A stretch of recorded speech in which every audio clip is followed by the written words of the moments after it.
Assalamualaikum warahmatullahi wabarakatuh. Kami dari kelompok 4, kami akan membahas strategi bisnis Bank Mandiri. Nah, pertama yaitu perkenalkan, nama saya Gusti Andri Nursyifa dengan NIM 2019 04 10 10 7. Nama saya Dwi Rahiningsi dengan NIM 2019 04 10 10 8. Nama saya Erika Haryanti dengan NIM 2019 04 10 10 9. Baik, di sini kami akan membahas strategi bisnis Bank Mandiri. Yang pertama itu akan dijelaskan oleh teman saya Erika Haryanti.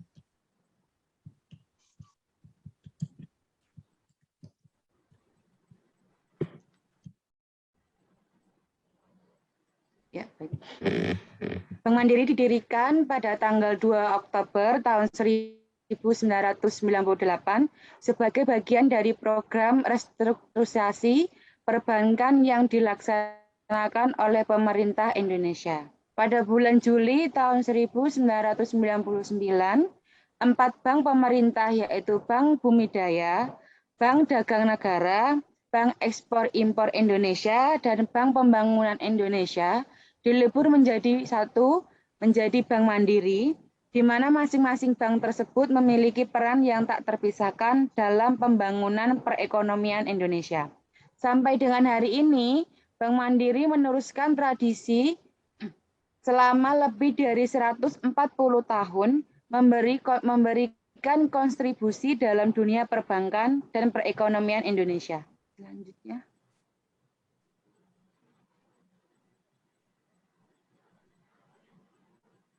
Selanjutnya ada visi dan misi.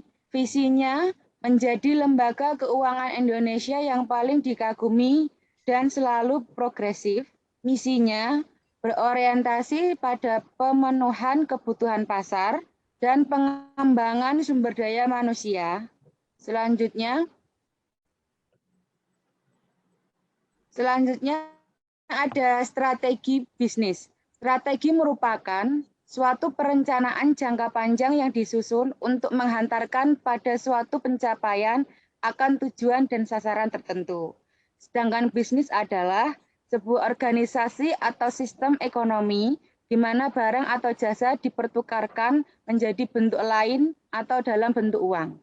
Sedangkan untuk strategi bisnis adalah upaya perusahaan dalam mengambil kebijakan dan pedoman yang memiliki komitmen dan tindakan yang terintegrasi, serta dirancang untuk membangun keunggulan dalam persaingan bisnis untuk memenuhi dan mencapai tujuan bisnis.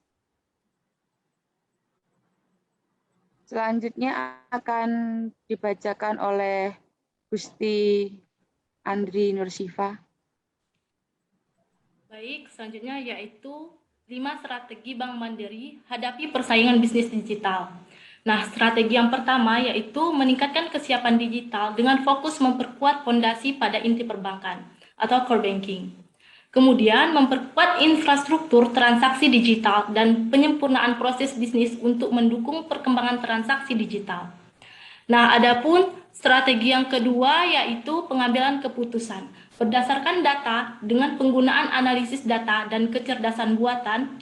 Proses ini digunakan untuk membantu mengambil keputusan bisnis maupun kampanye, pemasaran, dan yang lainnya, sesuai dengan profil nasabah. Nah, selanjutnya itu ada strategi yang ketiga, yaitu mengembangkan produk digital native, yaitu pengembangan produk-produk yang bisa menyajikan layanan perbankan digital lebih baik lagi.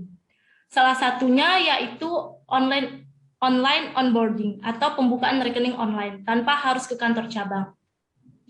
Nah, strategi yang keempat yaitu modernisasi saluran distribusi. Bank Mandiri menyesuaikan berbagai macam channel yang dipakai oleh pelanggannya dengan memberikan digital experience yang tergantung dari pilihan nasabah mau bertransaksi di channel yang mana. Nah, strategi yang terakhir yaitu memperluas ekosistem. Memperluas ekosistem digital yaitu bentuk partisipasi Bank Mandiri dalam inisiatif open banking untuk memperluas akses nasabah untuk produk bank. Produknya antara lain melalui ekosistem internal dengan menggunakan platform pihak ketiga atau internal dengan anak-anak usaha. Selanjutnya yaitu Financial Super App Livin by Mandiri. Nah, selama 23 tahun Bank Mandiri hadir melayani masyarakat Indonesia dengan terus berinovasi dan melakukan transformasi terutama digital experience-nya. Dengan menghadirkan Financial Super App Livin by Mandiri dan Wholesale Super Platform Kopra by Mandiri.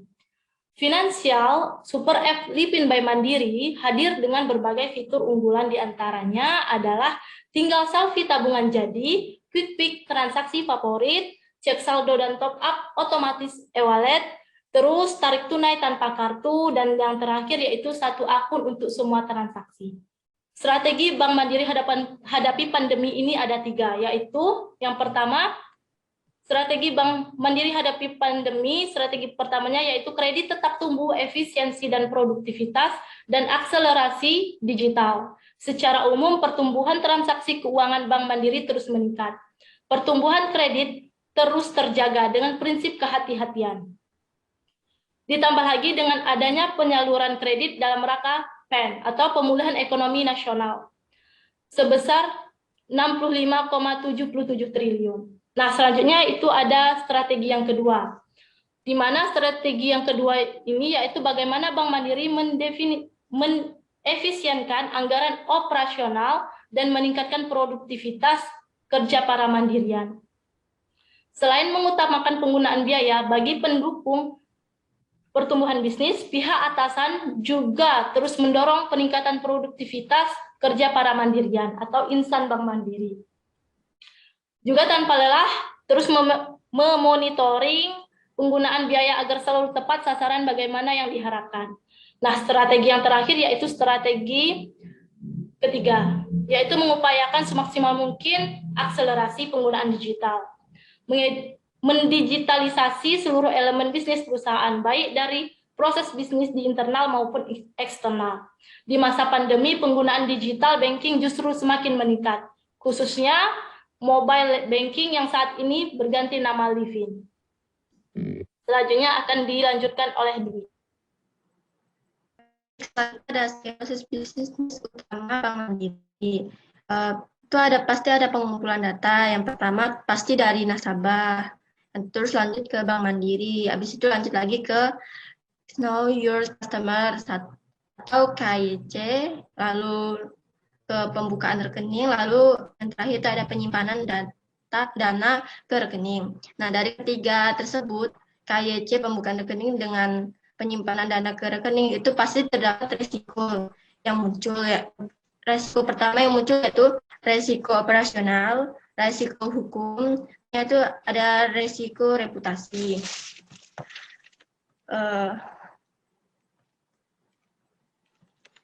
Dan adapun proses bisnis yang dilakukan Bank Mandiri dapat dilihat dari gambar tersebut, di mana dalam proses Bank Mandiri mengumpulkan dana dari nasabah, dan Bank Mandiri itu harus mengetahui profil nasabah dengan menggunakan prinsip Know Your Customer atau yang bisa disebut dengan KYC.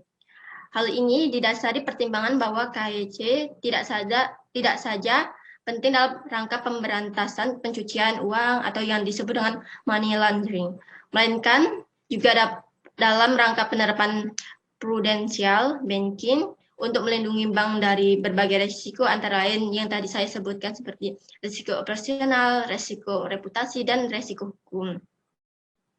Untuk mencegah agar bank tidak dimanfaatkan sebagai sarana pencucian uang, untuk pertama kalinya Bank Indonesia mengeluarkan peraturan PBI nomor 3/10 PBI 2001 tentang prinsip mengenal nasabah pada tahun 2001. Sebagaimana terakhir diubah dengan PBI nomor 5/21 PBI 2003 untuk menyesuaikan dengan Undang-Undang nomor 25 tahun 2003 tentang pidana pencucian uang. Berdasarkan peraturan perundang-undangan tersebut, PT Bank Mandiri atau yang bisa disebut dengan Persero Tbk telah melakukan hal-hal sebagai berikut. Yang pertama itu ada kebijakan dan prosedur KYC, yang kedua itu ada pelatihan training.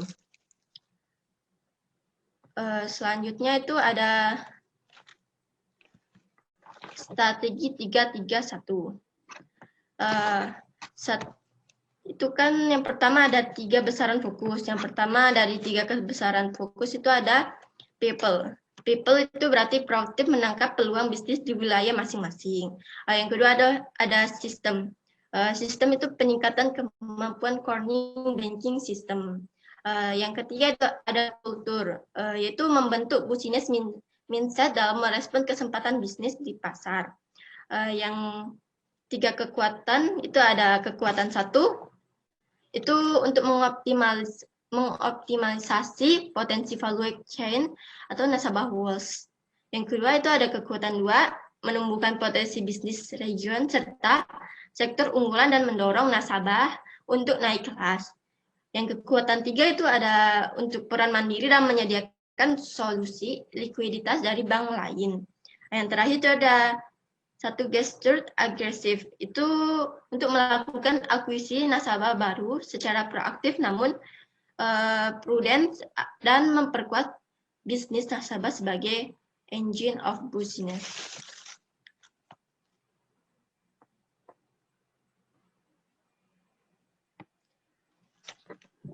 Baik, itulah yang dapat kami sampaikan.